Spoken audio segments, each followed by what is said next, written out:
Don't forget to like, subscribe, turn on channel notifications, and share with your friends. At 7 o'clock, I woke up and went out of my bedroom. It was the beginning of a long vacation that I wanted to use to rest from tiring schoolwork. I had the whole week off. Bah. There was a strange noise. Looks like he was awake. Yes, that was my brother. I was used to seeing him acting awkwardly every day. He could even hurt himself. My family and I were tired of taking care of him with nothing in return. He was 5 years old, but he couldn't eat by himself, play by himself, study, or do other things that are common for kids his age. He was an inconvenience to everyone in the family. The fever that he had after he was just born caused him to have autism. Therefore, he often did strange things that were embarrassing when my friends were over at my house. He often hit his head on the wall, broke spoons, played in mud, and other peculiar things that made me hate him. Whether it was fate or not, I was very embarrassed to have a brother like him. I was sometimes jealous of other kids his age that were cute and well-behaved. "Anna, please watch Kiki," said my mom from the kitchen. Ugh, I had to babysit that kid. For me, watching Kiki was the most boring thing, and it's a test of patience. He was extremely hyperactive and often did dangerous things. He had even played with knives. Mom, He said. What? I'm your sister, not your mom, remember? I said, annoyed by him. As if he didn't hear me, he took his rubber ball right away and hit his head with it. With hands on my hips, I watched his silly and embarrassing act. Don't do that, I said, taking the ball from him. Laughing, he began to jump as high as he could and fell multiple times. The more he fell, the louder his laughter. Then he rolled around the floor and doodled on the wall. Remember, don't run around. Sit here quietly, okay? I said, staring at him. Ignoring my words, he left and went somewhere else. I did not care. Let him go. Don't even come back. Really? There was no place for him in my heart?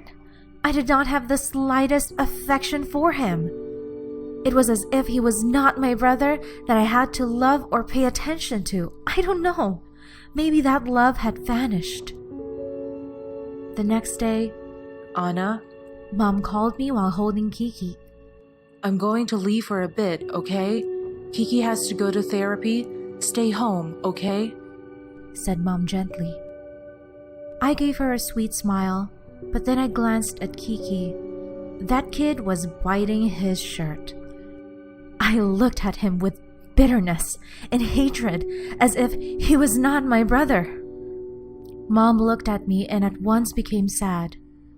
It seemed that she knew I hated Kiki. I could only wonder why Mom and Dad loved Kiki so much. "Anna, you have to understand. However it is, Kiki is your brother, my dear. We all have to support each other." Her voice was shaking. I saw Mom's tears welled up. It seemed that she had been holding them back. Looking at Mom's sadness, my tears began to flow as well. I couldn't bear seeing Mom drowning in sadness. I glimpsed at Kiki. Strangely, he sweetly smiled at me.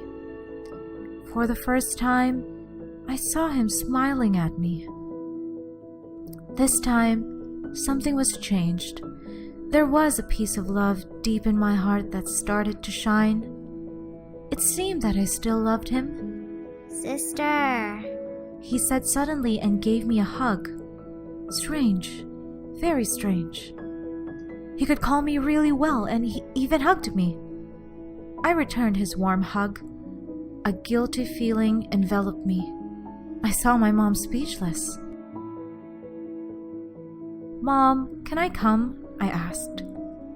Mom was surprised. Understandable. I never went with Mom to take Kiki to therapy. I usually choose to stay home relaxing and reading comic books, but for some reason, my heart melted this time. Nodding, Mom kissed Kiki warmly.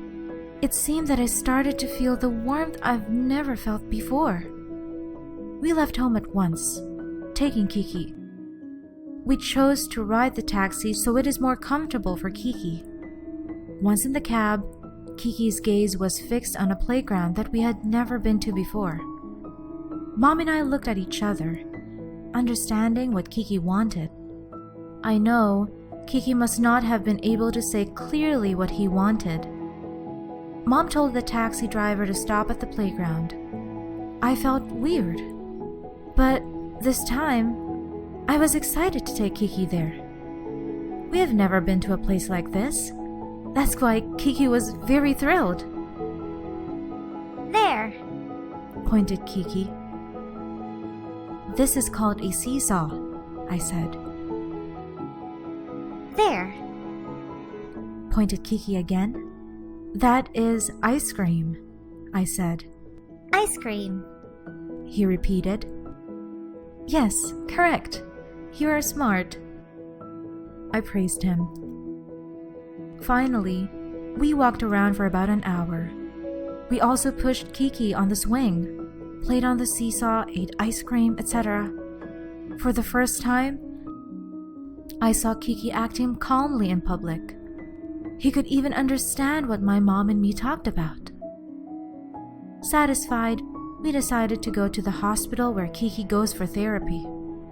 This time, we rode the pedicab. Kiki was able to be controlled. There was hope that he could recover completely.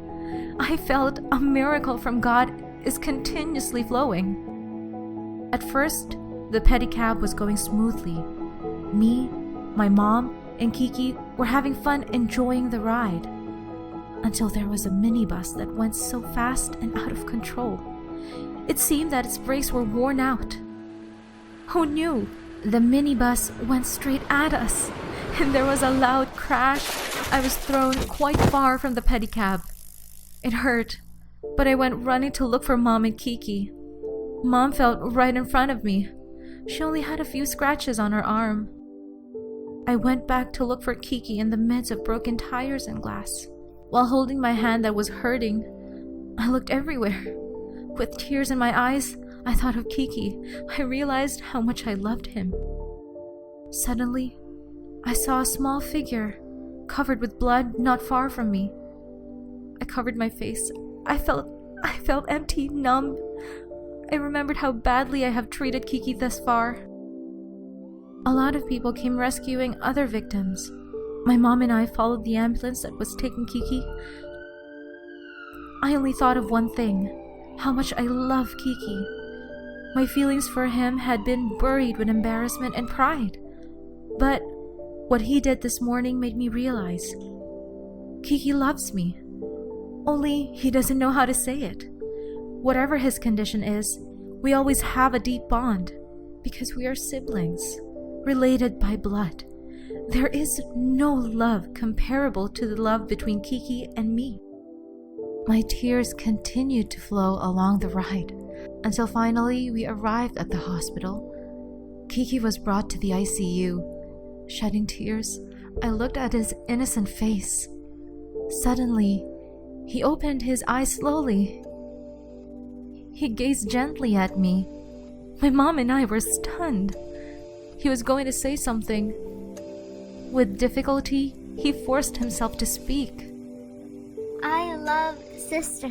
He said slowly. I was stunned. Between regret, sadness, joy, I couldn't tell what I was feeling. Even the nurses that were with him looked at each other, astonished. I didn't say a word and sat feebly on the floor. My mom saw me and helped with all her might. Mom calmed me even though she herself was troubled.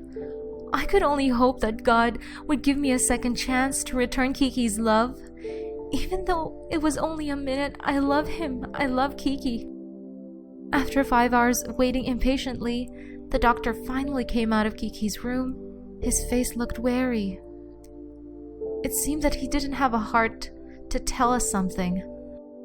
I brushed aside negative thoughts.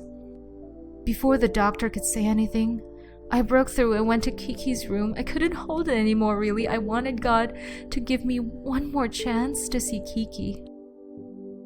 I stared at Kiki's face, hoping he would open his eyes and hear me. I only wanted Kiki to know that I loved him. I loved him very much. I couldn't describe it. Unexpectedly, I felt Kiki's hand holding me warmly. His lips were moving. His eyes started to open.